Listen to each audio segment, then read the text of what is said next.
মোটা দাগায় দেখে যদি এক কথায় বলি, আমি খুবই হতাশ। বিগত 1.5-2 বছর সাকিব আল হাসান একটা কথাই বলে আসছেন, নিরাপত্তা পেলে দেশে ফিরে বিচারের মুখোমুখি হতে তিনি প্রস্তুত।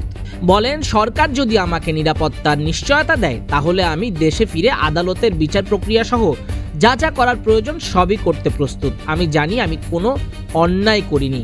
তবে সাকিবের সেই চাওয়া হয়তোবা পূরণ হচ্ছে না, কারণ এবার ক্রীড়া প্রতিমন্ত্রী আমিনুল হক বলেই দিয়েছেন সাকিব আল হাসানের জাতীয় দলে ফেরার কোনো সুযোগ নেই।